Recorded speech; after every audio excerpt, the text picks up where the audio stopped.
السلام علیکم، آپ دیکھ رہے ہیں آئینہ اور میں ہوں محمد طاہر۔ اگرچہ گفتگو تو میں کرنا چاہ رہا تھا تحریک انصاف کے اس لانگ مارچ پر جسے تحریک انصاف سے پہلے ہی حکومت نے اپنے اقدامات کے باعث کامیاب بنا دیا ہے، اور ایسے لگ رہا ہے کہ یہ اقدامات تحریک انصاف کے خلاف کم اور خود حکومت نے اپنے آپ کو محبوس بنانے کے لیے زیادہ کر رکھے ہیں۔ مگر مقطع میں ایک سخن گسترانہ بات کی طرح ایم کیو ایم کا موضوع آ پڑا ہے۔ اگر غور کیا جائے تو ایم کیو ایم کے اس موضوع کو پیپلز پارٹی کے معاملات سے جوڑ لیا جائے تو بڑی پکچر میں موجودہ حکومت کی دو بڑی اتحادی جماعتیں جس ہڑبوں کی شکار ہیں یا جن مسائل کی شکار ہے، اس سے اس حکومت کے مستقبل کا بھی اندازہ ہو سکے گا جس کے خلاف تحریک انصاف لانگ مارچ کر رہی ہے۔ ایم کیو ایم میں اس وقت تنظیمی سطح پر ایک شدید نوعیت کی بے چینی پائی جاتی ہے اور ایک بہت بڑا بحران پیدا ہو گیا ہے۔ یہ بحران اتنا شدید ہے کہ اس کے حوالے سے سوشل میڈیا پر مختلف قسم کی افواہیں گردش کر رہی ہیں، لیکن میں افواہوں کے اس طوفان سے اپنے دامن کو بچاتے ہوئے صرف ان خبروں تک محدود رہوں گا جو ٹھوس اور مصدقہ ہیں۔ ٹھوس اور مصدقہ خبریں یہ ہیں کہ مصطفیٰ کمال کا گروپ، جو ایک پی ایس پی گروپ کہلاتا ہے، یعنی ان کی ایک جماعت تھی پاک سرزمین پارٹی، جسے متحدہ کے اندر ضم کیا گیا تھا، ایم کیو ایم پاکستان میں ضم کیا گیا تھا، اور اس کے پیچھے ایک بڑا دماغ تھا، اور وہ یہ کہ جو 8 فروری کے عام انتخابات تھے اس میں پی ٹی آئی کی جو پیش رفت تھی سندھ میں، کراچی میں، اس کو چھپانا مقصود تھا۔ تحریک انصاف کراچی کی حد تک کلین سویپ کر چکی ہے اور عمومی اس کو حمایت حاصل ہے، اور ایم کیو ایم نام کی کوئی چڑیا مقبولیت کے حوالے سے کسی منڈیر پر اب موجود نہیں ہے۔ مگر اس بات کو چھپاتے ہوئے ماضی کے پرسپشن کو کام میں لیتے ہوئے کوشش یہ کی گئی کہ تحریک انصاف کے بالمقابل ایم کیو ایم کے تمام گروپوں کو اکٹھا رکھا جائے، اور ان کو جو فارم 47 کی جیت دلوائی جائے گی اس کے حوالے سے تو کم از کم ایک اشتباہ موجود رہے گا کہ یہ حقیقی فتح ہے۔ مگر سبھی جانتے ہیں کہ یہ بھی پنجاب کی طرح ایک جعلی فتح تھی جو کراچی میں ایم کیو ایم کو دلوائی گئی۔ مگر اب صورتحال یہ ہے کہ یہ جو بھانمتی کا ایک کنبہ جوڑا گیا تھا اور پیچھے طاقتور حلقوں کی اس حوالے سے ایک پش تھی، وہ بھانمتی کا کنبہ اب تتر بتر ہونے جا رہا ہے۔ مصطفیٰ کمال کا جو گروپ ہے، پی ایس پی گروپ کہلاتا ہے متحدہ کے اندر، یعنی جب ان کو اکٹھا کیا گیا تب بھی متحدہ کے لوگ، ایم کیو ایم پاکستان کے رہنما اس گروپ کو پی ایس پی گروپ کہتے تھے۔ اب صورتحال یہ ہے کہ یہ گروپ خالد مقبول صدیقی کے خلاف محاذ آرا ہو چکا ہے۔ خالد مقبول صدیقی جو چیئرمین ہیں ایم کیو ایم پاکستان کے، ایم کیو ایم پاکستان کی صورتحال یہ ہے کہ ایم کیو ایم کے اندر اس قدر بے چینی، بد اعتمادی اور افراتفری ہے کہ ابھی تک ایم کیو ایم کے اندر عہدوں کی تقسیم تک نہیں ہو سکی ہے۔ واحد انتخاب جو چیئرمین کا کیا گیا تھا، اور اس انتخاب کو بھی ایک طرح سے طے کر لیا گیا تھا، اس کے بعد عہدے داران کی سطح پر کوئی فیصلہ نہیں ہو سکا، اور یہ تنظیم اکلوتے چیئرمین پر چلائی جا رہی ہے، اور ایک مرکزی کمیٹی قائم کر دی گئی ہے۔ اس مرکزی کمیٹی میں گزشتہ دنوں انیس قائم خانی نے اپنے 5 لوگوں کو انڈیلنا چاہا، تو خالد مقبول صدیقی نے ایک اعلامیے کے ذریعے اس اعلان کو مسترد کر دیا۔ انیس قائم خانی جو ناراض اور نالہ ہو کر کافی عرصے سے ایم کیو ایم پاکستان کے دفتر یعنی بہادرآباد نہیں آ رہے تھے، اب کافی دنوں کے بعد جب پہنچے تو انہوں نے تنظیمی سطح پر اجلاس کرنے شروع کر دیے۔ میری معلومات کے مطابق پس پردہ مصطفیٰ کمال کچھ قوتوں کو، کچھ لوگوں کو اپنے جو ان کی سرپرستی فرماتے ہیں، ان کو قائل کرنے کی کوشش کر رہے تھے کہ ایم کیو ایم پاکستان کو میں ٹیک اوور کرنا چاہتا ہوں۔ صورتحال یہ ہے کہ خالد مقبول صدیقی کوئی تنظیمی قوت نہیں رکھتے۔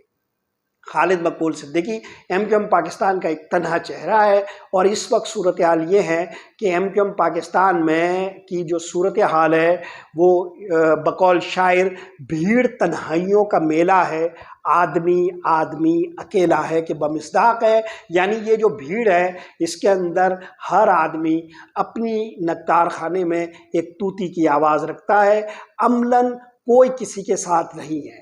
یعنی متحدہ قومی موومنٹ کے وہ رہنما جو پی ایس پی کا حصہ نہیں تھے وہ بھی اپنی الگ الگ لابیوں کے شکار ہے، اپنے الگ الگ کھیلوں کے شکار ہے، کسی کو کسی پر کوئی اعتبار یا اعتماد نہیں ہے۔ تو اب صورتحال یہ ہے کہ پی ایس پی کے دو بڑے معاملات تھے۔ پہلا معاملہ تو یہ تھا کہ پی ایس پی یہ چاہ رہی تھی کہ خالد مقبول صدیقی یا چیئرمین رہے پارٹی کے یا پھر وہ وزارت اپنے پاس رکھے۔ خالد مقبول صدیقی پر الزام یہ ہے کہ انہوں نے اپنے تئیں خود ہی سارے معاملات مرکزی حکومت سے طے کر لیے تھے، اور عملاً ایم کیو ایم کے جو باقی رہنما ہیں ان کے لیے کچھ نہیں رکھا۔ ان کا خیال یہ تھا کہ 2-3 وزارتیں ہمیں مل سکتی تھی، اور بہت سارے مواقع ایسے آئے تھے جس میں ایم کیو ایم کی ضرورت مرکزی حکومت کو تھی، مگر خالد مقبول صدیقی نے صرف اپنے حصے تک ایک وزارت رکھنے گوارا کیا، اور انہوں نے یہ چاہا کہ زیادہ لوگ اس میں شریک نہ ہو سکے۔ یہ الزام ہے پی ایس پی کا، اور نہ صرف یہ کہ وہ وفاقی وزیر بن گئے بلکہ پی ایس پی کے بھی وہ چیئرمین ہیں، جبکہ عملاً تنظیمی سطح پر وہ کوئی گرفت نہیں رکھتے، ان کی کوئی قوت نہیں ہے، تنظیمی قوت نہیں ہے۔ تنظیمی قوت پی ایس پی کے پاس ہے، کیونکہ وہ انیس قائم خانی کی وجہ سے، جو ماضی میں جب الطاف حسین اس جماعت کے سربراہ تھے تو تنظیمی سطح کے معاملات دیکھتے رہے تھے، اس طرح انہوں نے ایک تنظیمی سطح کی اہلیت اپنے اندر پیدا کر رکھی ہے۔ مصطفیٰ کمال کے ساتھ وہ جڑے ہوئے ہیں پی ایس پی کے دور سے ہی، اور یہ دونوں مجبوری کا ایک اتحاد بنا کر بیٹھے ہوئے ہیں کافی عرصے سے۔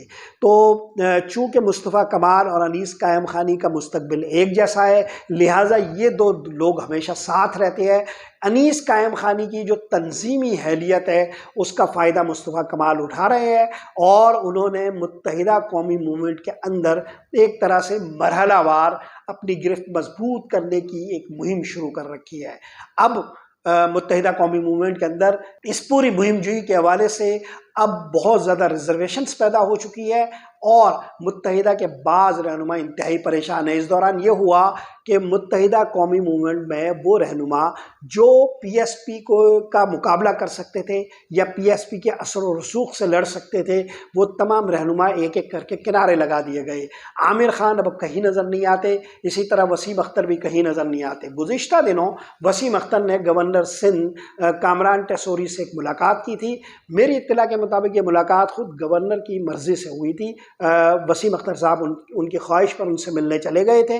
اس سے ایک اور کھیل کا پتہ چلا، اور وہ یہ کہ جو ایم کیو ایم کی چیئرمین شپ ہے اس کے حوالے سے ایک بڑا جھگڑا چل رہا ہے۔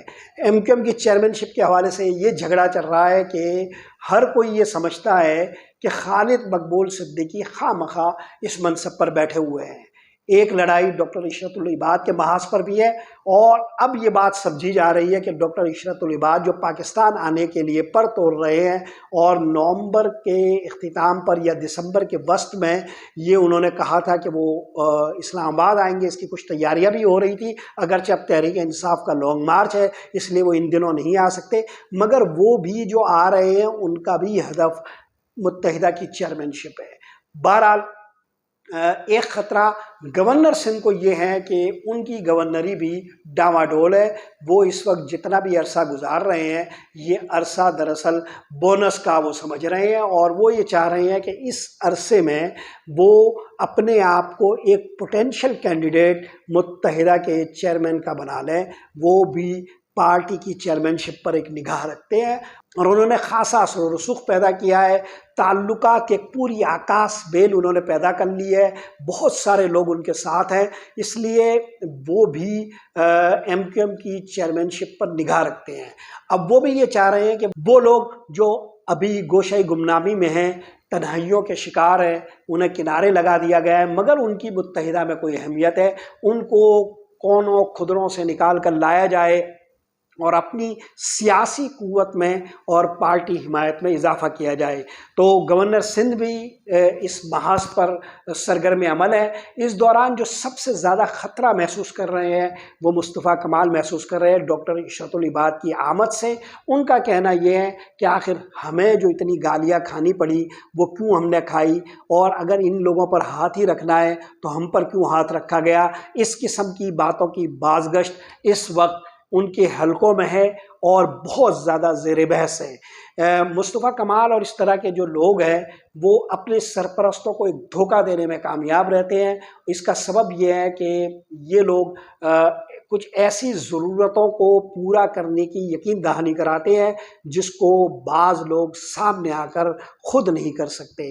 چنانچہ یہ لوگ اس مجبوری کا فائدہ اٹھاتے ہوئے سیاسی قوت حاصل کرنے کی کوشش کرتے ہیں اور اس کا فائدہ ریاستی سطح پر مختلف بڑے بڑے فوائد حاصل کرنے کی صورت میں لیتے ہیں۔ تو بہرحال یہ ایک پرانا کھیل ہے، ایک گھن چکر ہے، ایک ملوث گرداب ہے جس سے ہم نہیں نکل پا رہے۔